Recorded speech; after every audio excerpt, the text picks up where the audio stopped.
가정의 달 5월, 또 특별히 스승의 주일을 맞이해서 하나님 앞에 나와 예배를 드리는 우리 모든 성도님들 심령과 가정들마다 우리의 영원한 스승 되시는 하나님께서 행복한 성도, 행복한 가정, 행복한 교회로 이끌어 주시기를 주님의 이름으로 축원합니다.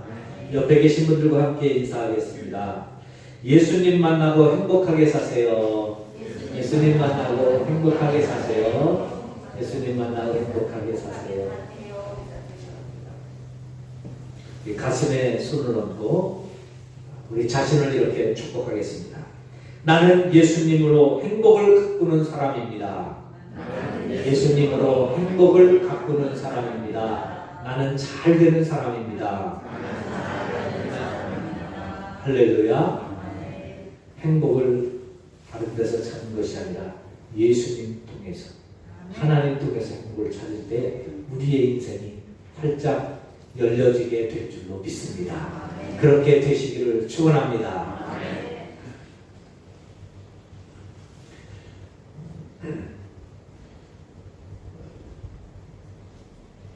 우리가 자녀를 키울 때 자녀에게 잔소리하는 일들은 주로 어떤 것을 가지고 잔소리를 하나요? 우크라이나와 소련의 전쟁을 통해서 너희 앞길이 어떻게 바뀔 거냐, 이런 것 가지고 잔소리를 하시나요? 아니면 옷 벗으면 제자리에 놔라, 공부해라, 말 잘 들어라, 이런 걸로 잔소리를 하시나요? 대개 우리가 잔소리를 하는 건 우리 자녀의 진로를 위해서, 또 그의 미래를 위해서, 아니면 그의 꿈을 이루기 위해서 어떻게 준비하고 있는지, 어떻게 나아가야 되는지, 그런 것을 가지고 잔소리하기보다는 아주 작은 것, 사소한 것, 아무것도 아닌 것, 이런 것들 가지고 잔소리를 하게 마련입니다. 또 부부간에도 추우면 끄세요. 부부간에도 부부싸움 할 때 하는 것을 보면 뭐 세계적인 문제나 이런 것 가지고 부부싸움 하지 않아요. 작은 것, 사소한 것 가지고 부부싸움이 진행되어지게 된 것을 보게 됩니다. 즉 우리가 살아가는 삶에서 큰 꿈을 이루기 위해서 비전을 가지고 소망을 향해서 나아가는 삶도 중요하지만, 대개 우리의 삶에 영향력을 끼치는 것은 작고 사소한 문제들이라는 것을 우리에게 알려주고 있습니다. 우리의 삶뿐만 아니라 신앙생활도 마찬가지입니다. 신앙생활을 해나가는 데 있어서 우리의 신앙생활이 영향을 끼치는 것은 어떤 커다란 사건이나 일들이나 이런 것을 통해서 우리의 신앙생활에 영향력을 끼치기도 합니다. 그러나 그런 것은 극히 드뭅니다. 여러분, 일평생 예수 믿다가 갑자기 하나님을 만나서 그분의 부름을 받고 예수님을 믿는 사람이 얼마나 많겠어요? 많지 않습니다. 성경에도 보면 대표적인 인물이 사도 바울 같은 사람입니다. 그 정도이지. 대부분 지인들을 통해서, 또 아니면 아는 사람을 통해서, 혹은 가족을 통해서, 친구를 통해서 교회 한번 가보자, 그래서 나오다 보면 예수님을 만나고 예수를 믿게 됩니다. 이렇게 작고 사소한 것들이 우리의 삶에, 우리의 신앙생활에도 영향을 끼치게 되어지는 것을 보게 됩니다. 그래서 아가서에도 보면 포도원을 허는 작은 여우를 잡으라, 그렇게 권고하고 있는 것을 보게 됩니다. 작은 여우, 그게 문제가 된다는 것이죠. 우리의 가정의 행복을 깨뜨리고 우리의 신앙을 무너뜨리는 것은 큰 일들이 아닙니다. 아주 작고 사소한 것. 그래서 마귀 중에 제일 무서운 마귀가 섭섭마귀라고 하는 거예요. 섭섭하면 그냥 이게 신앙이요. 10년 믿어도 20년 믿어도 소용없어요. 집사님이 되고 안수집사님이 되고 권사님이 되고 장로님이 되고 소용이 없어요. 섭섭마귀가 들어가면 그냥 무너지는 겁니다. 왜? 작은 것에서 무너지는 거고. 예수님도 천국을 말씀하실 때 아주 작은 것, 그 작은 것에서 천국이 시작되고 그 작은 것 때문에 천국이 무너지고 그 작은 것 때문에 행복이 시작되고 행복이 이루어지고 그 작은 것 때문에 행복이 무너지게 된 것을 우리에게 말씀해 주고 있는 것을 보게 됩니다. 그리고 예수님도 이 땅에 오실 때 큰 분으로 오신 게 아니라 아주 작은 분으로 오셨음을 말씀하고 있지요. 이사야 56장에 보면 예수님은 연한 순, 그 식물에서 봄에 나오는 새싹 하나, 그거 누가 한번 눈여겨봅니까? 누가 귀하게 봅니까? 그냥 새싹 올라오면 이쁘다, 참 예쁘다, 아니면 벌써 이제 봄이 돼서 새순이 이렇게 올라오는구나, 이렇게 하지. 그거 자세히 살펴보면서 이 순이 어떻게 올라올까, 참 새순이 올라오는 거 보면 신기하다, 그거 뒤다보고 있는 사람은 별로 없어요. 그냥 한번 보고 지나치는 거죠. 예수님이 오실 때의 모습도 그렇게 오셨다는 거죠. 또 작은 자로 오셨다는 거예요. 그래서 예수님이 말씀합니다. 누가복음 22장 27절, 나는 섬기는 자로 너희 중에 있느니라. 온 천하를 호령하는 자로, 전지전능한 자로 너희 중에 있느니라, 그렇게 말씀하시죠. 만약에 예수님께서 나는 전지전능한 하나님으로 너희 가운데 있느니라 그러면 우리가 얼마나 힘이 되겠어요. 그런데 예수님 그러지 않고 나는 섬기는 자로 너희 중에 있느니라. 그래서 예수님이 내 곁에 계시는지 안 계시는지 잘 표시도 안 나요.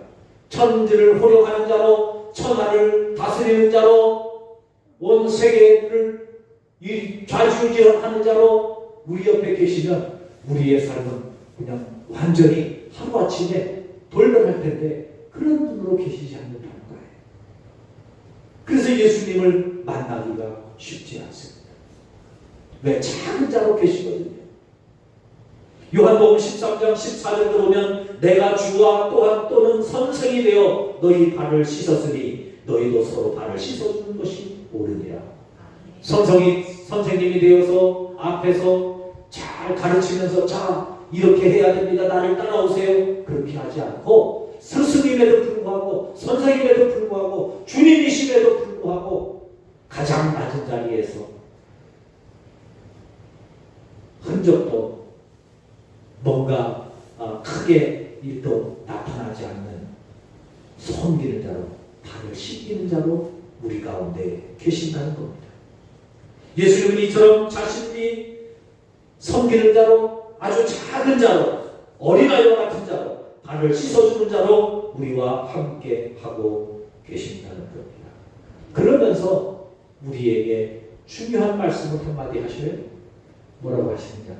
나는 마음이 온유하고 겸손하니 너희는 내게 나와 배우라.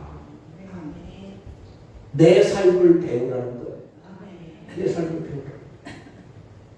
나가서 전도할 때 뭔가 강한 영향력 있는 사람으로, 뭔가 좀 특별한 사람으로 가서 말도 잘하고 좀 예수 믿고 뭔가 갑자기 사업이 하루아침에 확 펴지고, 예수 믿고 하루아침에 병도 다 고침받고, 그래서 그것 가지고 가서 나 예수 믿으니까 사업이 이렇게 잘 됐다, 이렇게 건강하다, 또 내가 이렇게 예수 믿으니까 말도 잘한다, 그런 화려함으로 전도를 하면 전도가 얼마나 잘 되겠어요.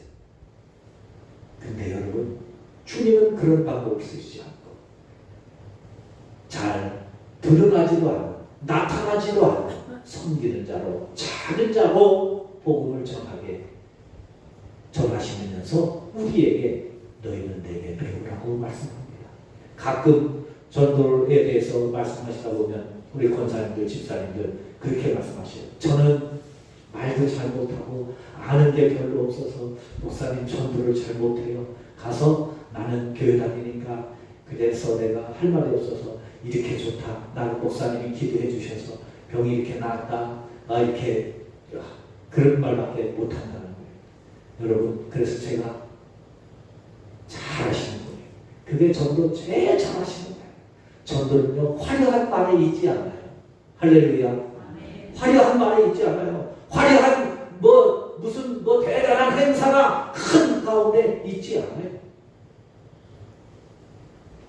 전도는 예수님이 배우라고 하는 것처럼 가장 낮은 자의 모습으로 탐나지 뭔가 드러나지 않지만 뭔가 화려하지 않지만 작은 그 말 한마디 거기에서 하나님의 영광이 나타나고 복음의 역사가 일어나게 되는 줄로 믿습니다. 행복도 마찬가지예요. 행복도 뭔가 갑자기 돈 10억이 생기고 아니면 갑자기 회사가 좋은 회사에 취직을 하게 되고 갑자기 성적이 올라서 좋은 대학에 가고 그런 데서 행복이 이루어지지 않아요. 행복도 작은 것 통해서 하나하나 별로 이루어지지 않은 것 같은데 그러나 그 가운데 하나님의 은혜를 기억하고 사랑 가운데 말씀 가운데 살아가는 가운데 하나님의 은혜와 축복이 이루어져서 행복을 되찾게 되어져 가는 것입니다. 어제도 저희 집사람이 어떤 사모님을 만나서 이제 같이 이야기하고 교제하는 가운데 와서 그래요. 목사님 그 사모님하고 이런 이야기 저런 이야기 전도하는 이야기 쭉 이렇게 하다 보니까 그 사모님도 나도 사모님처럼 전도를 배우고 싶어요. 전도 좀 같이 좀 했으면 좋겠다 그러면서 그러더래요. 사모님이 변하는 게 보여요.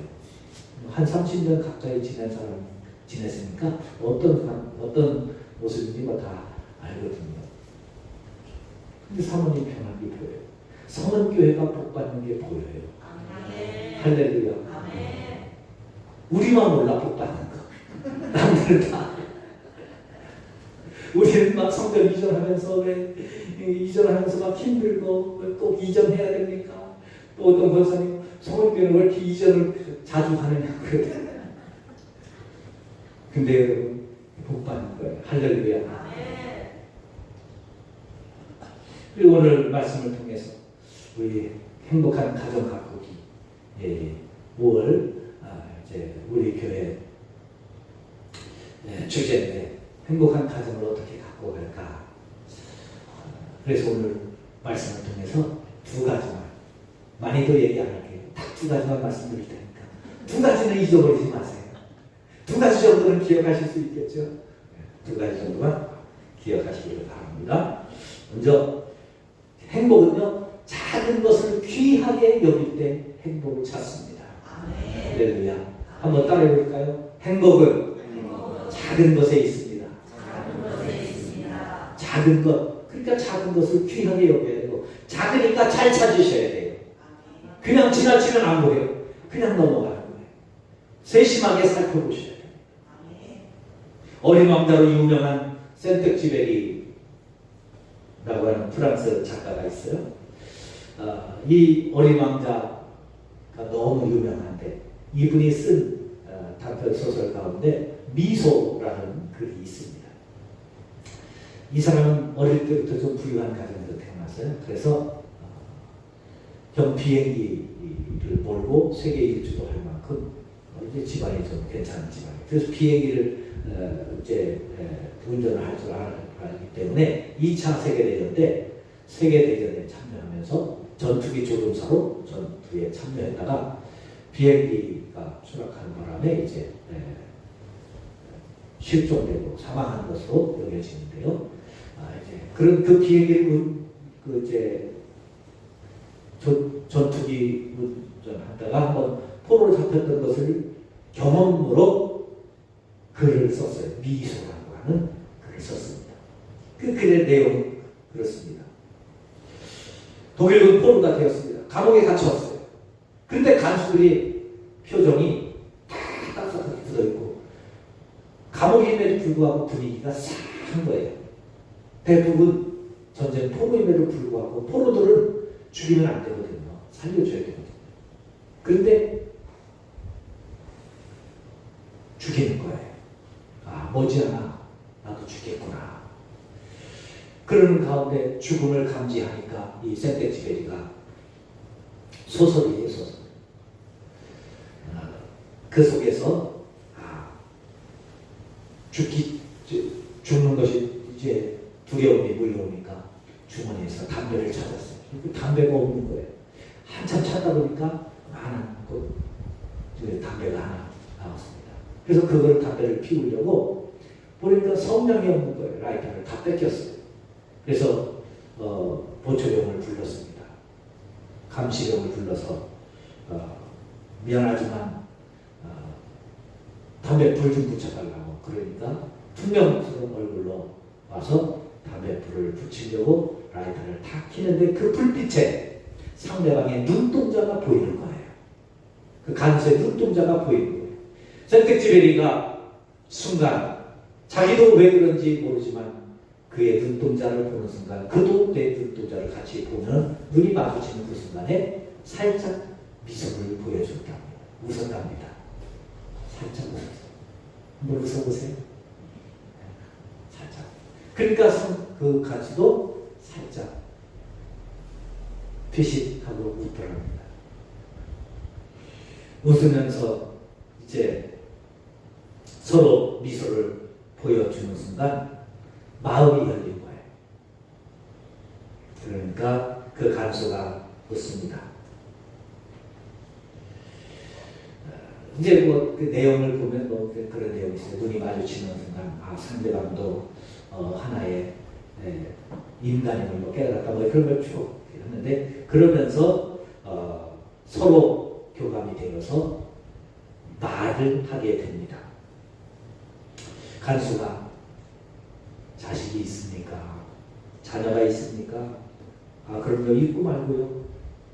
그래서 그 순간 지갑을 꺼내서 지갑 속에 있던 자녀들의 사진을 보여주면서 내 자녀들이 내가 이제 여기서 가만히 눈치를 보니까 죽을 것 같은데 죽으면 내 자녀들이 어떻게 자라는지 그걸 볼 수가 없어서 참 안타깝다고 그렇게 이야기를 하니까 그 상대방도 나도 자식이 있는데 지금 군대 와서 이렇게 이야기를 못하면서 이제 우리 자식들은 이런 꿈을 가지고 이렇게 살아간다는 것을 이야기를 하게 되면서 가족 생각이 나니까 서로 눈에 눈물이 이제 고이기 시작했다. 그러면서 이야기를 하다가 이제는 담배도 다 피고 그랬으니까 헤어지게 되겠죠. 헤어지려고 하는 순간 그 사람이 갑자기 감옥 문을 열더니 따라오라고 그러더랍니다.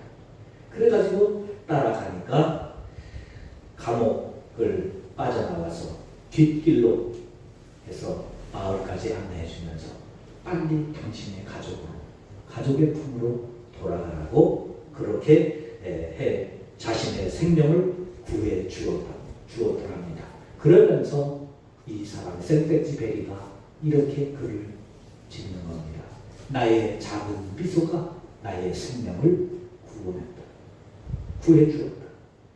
여러분, 감옥 안에서의 작은 미소 하나가 한 생명을 살렸다면 우리의 삶 속에 사소하고 작은 일들에 통해서 우리의 삶을, 우리의 인생을, 우리의 삶의 행복을 가져오다는 일들이 얼마나 많겠어요. 하나님 앞에 드리는 작은 미소, 옆 사람을 쳐다보면서 웃으면서 축복하는 그 말 한마디, 이것이 아무것도 아닌 것 같아도, 그냥 일주일에 한 번 하는 것 같아도 여러분 이것 때문에 우리의 인생이 얼마든지 바뀌고 행복이 바뀌어질 수 있다는 사실을 기억하실 수 있기를 바랍니다. 가정에서의 행복도 마찬가지입니다. 가정에서의 행복은 돈을 잘 벌고 건강하고 뭐가 잘 되고 하는 것도 중요하지만 작은 것 귀하게 여기면 행복하게 될 수 있습니다. 부부싸움의 원인도 작은 것이지 않습니까? 잔소리도 작은 것에서 시작되지 않습니까? 오늘 본문에서도 예수님께서 작은 것 귀하게 여기는 것이 중요하다. 작은 것 작다고 소홀히 여기지 마라. 무시하지 말아라. 천국은 바로 거기에서 시작되고 천국이 바로 거기에 있고 천국이 바로 그들의 것임을 말씀하고 있습니다. 어린아이들 우리가 예배를 드리는데 어린아이들 여기 한 두세 명만 있어 보세요. 뭐 시끄럽고 깨끗거리고 왔다 갔다 하고 예배 드리는데 정신이 없을 거예요. 내 자식 아닌 부모들은요 시끄럽고 떠들고 하면 다 신경질이에요. 신경질 안 내는 사람들은 엄마 아빠만. 나머지는 다 왜? 예배 드리는데 방해된다. 애들 없을 때 그렇다고 정말 영과 진리를 다해서 다 예배하느냐? 그렇지 않아요. 들으면서 다 졸기도 하고 정신없이 딴 데 정신 팔기도 하고 딴 생각하기도 하고 그러는데 남 떠드는 거는 용납이 안 돼요. 그런데 여러분 그 작은 사람들 그래서 무시하기 쉬운 그 작은 어린아이를 예수님 무시하지 말라는 거예요. 천국이 그들의 것이라는 거예요. 우리는 귀찮은데 심지어 그들 속에 천국이 있다고 합니다. 마태복음 10장 42절 또 누구든지 제자의 이름으로 이 작은 자 중 하나에게 냉수 한 그릇이라도 주는 자는 내가 진실로 너희에게 이르노니 그 사람이 결단코 상을 잃지 아니하리라. 어린아이한테 지나가는데 물 한 컵 줬는데 그 물 한 컵 주는데 예수님이 그거 기억하시고 내가 반드시 갚아준다. 반드시. 왜 예수님이 그렇게 하실까요? 예수님이 나에게 관심이 있어서요. 물론 나에게 관심이 있어서 그렇지만 어린아이에게 관심이 있어서 그 어린애에게 관심이 있어서 그 자식한테 해주는 게 하나님 예수님 결코 그냥 지나가지 않는다는 거예요. 반드시 오늘 본문에 결단코 상을 잃지 아니하리라. 제가요 이거 보고 하나 깨달은 게 있어요. 어떤 사람을 뭐 사업적으로 만나든지 개인적으로 만나든지 하면서 그 사람에게 뭔가 좀 환심을 사고 싶으면 다른 거 없어요. 제일 빠른 게 뭔지 아세요? 그 자식 챙기세요. 그 사람에 그 집에 놀러 가서 자식한테 뭐 그 사람한테 뭐 잘한 것도 주지만 그 사람 집에 가든지 아니면 애를 만나서 용돈 한 5만 원, 10만 원 탁 줘보세요. 그러면요 마음이 확 열려요. 자기 자식한테 잘하는 사람을 미워지는 사람 하나도 없어요. 예수님도 마찬가지라는 거예요. 작은 자 하나에게 한 것 결단코 상을 잃지 아니하리라 말씀합니다. 마태복음 25장 40절 임금님이 대답하여 이르되 내가 진실로 너희에게 이르노니 너희가 여기 내 형제 중 지극히 작은 자 하나에게 한 것이 곧 내게 한 것이니라. 작은 사람 한 사람에게 한 것 하나님이 받으신다는 거예요. 아, 제가 나를 사랑하는구나. 나를 그렇게 섬기는구나. 이렇게 받으신다는 거예요.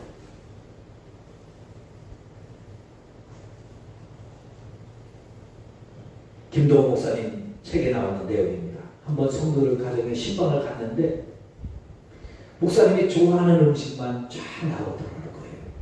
그래서 내가 좋아하는 음식을 성도들에게 단 한 번도 내가 말한 적도 없고 가르쳐 준 것도 없고 뭐 성도들이 신방 때만 되면 목사님 데려가오셔서 목사님 뭐 좋아하세요? 묻기도 하고 사모님한테 목사님 좋아하시는 게 뭐예요? 일체 가르쳐 주지 않았는데 한 집에 갔더니 아 당신이 좋아하는 것들만 쫙 나오더래요. 음식이. 그래서 야 이분이 어떻게 내가 좋아하는 것만 이렇게 다 준비를 했나. 그새 그러면서 감동을 하고 식사를 하고 나중에 그렇답니다. 집사님 어떻게 이렇게 음식을 준비를 했어요? 당신이 좋아하는 것만 준비했냐고 물으면 또 표심할까봐 어떻게 이렇게 음식을 준비했냐고 그러니까 이분이요 몇 년 동안 목사님 신방 따라다니면서 목사님이 뭘 자주 찾습니다. 음식 차려져 있어도 자기가 좋아하는데 왠지 모르게 젓가락이 가잖아요. 목사님 젓가락이 어디를 제일 많이 가나 그것만 본다는 거예요. 그러고 나서 당신 집에 왔을 때 저 목사님 젓가락이 가장 많이 갔던 음식들만 준비한 거예요. 끝난 거죠. 목사님 얼마나 감동했겠어요. 그러면서 그분의 말씀입니다. 하나님의 젓가락이 어디로 가는지 그것을 보고 그렇게 신앙생활하면 복 받는다는 거죠.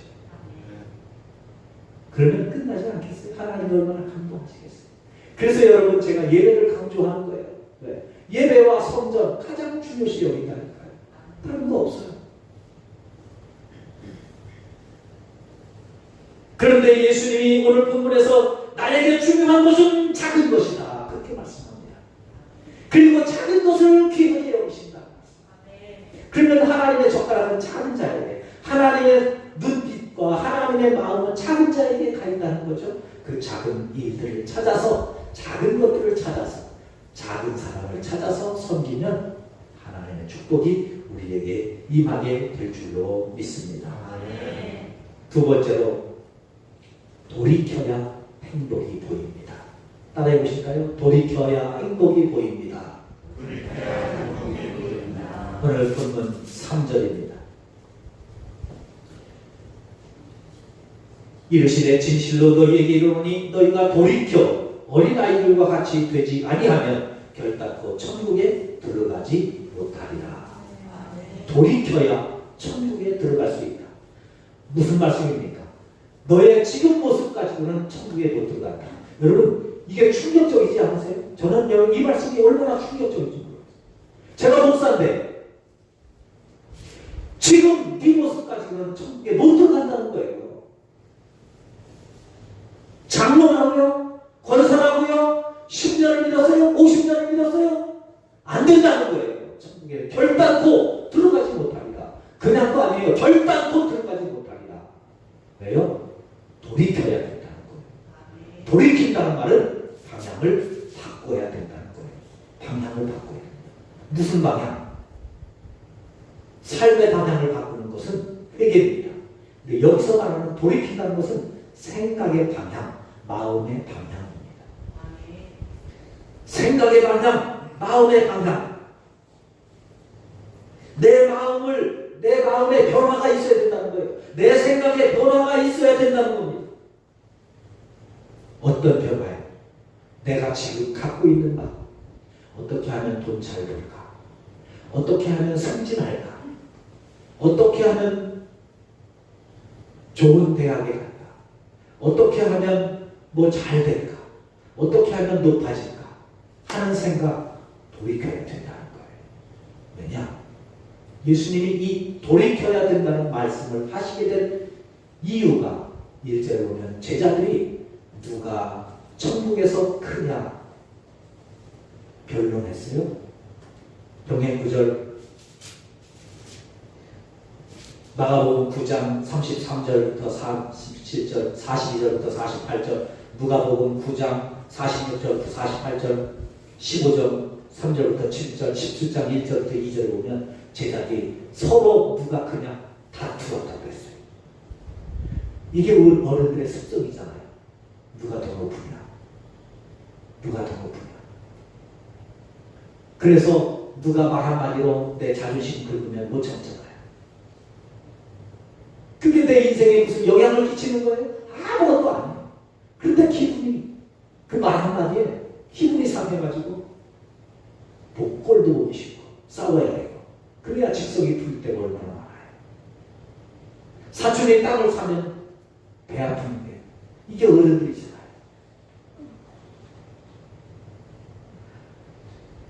내 남편이 승진 못하는 거에 대해서는 별로 괜찮은데 옆집 사람이 승진하면 괜히 승진하잖아요. 이게 왜 그래요? 높아지려고. 누가 더 높으냐? 여기에 관심 갖고 있으니까는 우리의 마음 이거 돌이켜야 된다는 겁니다. 돌이켜야 되는 첫 번째가 바로 이기심이라는 거예요. 이기심. 여러분 이 이기심이 얼마나 우리의 행복을 무너뜨리고 우리의 신앙을 무너뜨리는지 모르겠어요. 제자들도 예수님과 함께 하고 있는데 예수님과 함께 하면서 예수님이 하시는 일들을 보면서 예수님으로부터 수많은 말씀을 들어도 제자들이 바뀌지 바뀌지 않아요. 왜? 이기심 때문에. 그래서 누가 크냐 그것 가지고 지금 다투고 있는 겁니다. 이기심 때문에 우리를 행복하지 못하게 합니다. 이기심 때문에 우리의 인생을 무너뜨립니다. 가인이 예배를 드린 후에 동생 아벨을 죽인 이유가 뭐예요? 이기심 때문에. 여러분, 이 이기심이 나를 사로잡으면 예배도 소용이 없어요. 예배도 소용이 없어요. 예배 드리고 나서 동생 때려 죽이는데요.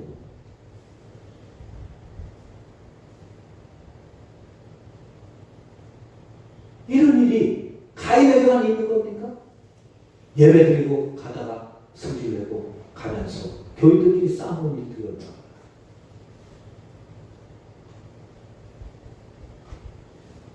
신화의 신화.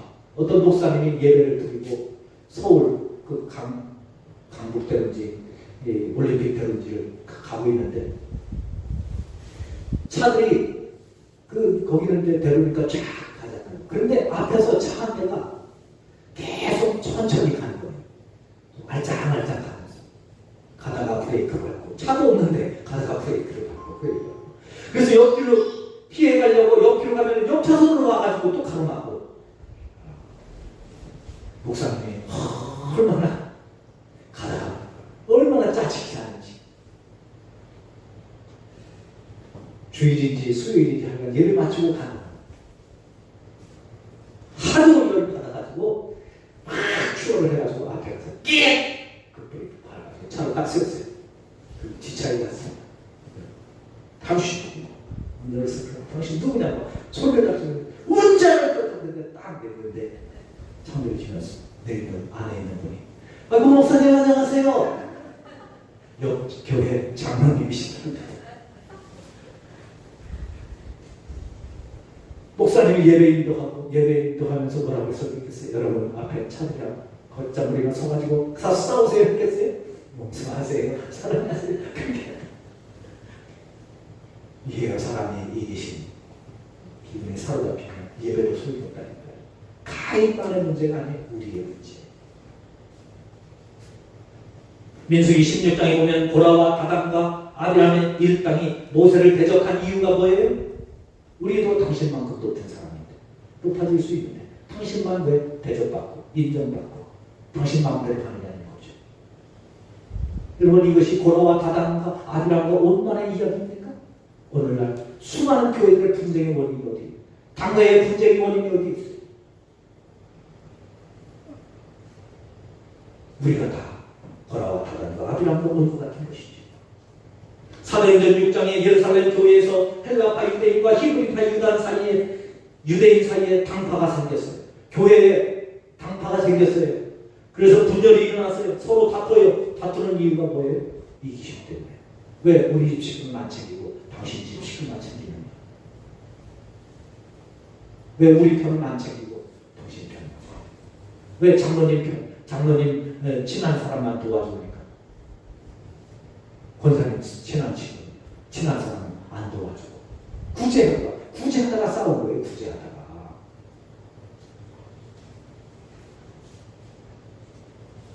오늘날 교회에 이런 일들이 얼마나 많아요. 예배로 다툽니다. 봉사하며 다툽니다. 그래서 행복을 잃어버려요. 기쁨을 잃어버려요. 우리 교회는 그런 일이 없어서 감사한데요. 주방에서 제일 많이 싸우는 게 뭔지 아세요? 다시다를 먼저 넣을 거냐 소금을 먼저 넣을 거냐. 왜 소금 먼저 넣느냐는 거예요. 다시다를 먼저 넣어야 되는 거예요. 그러다가 다투는 거예요.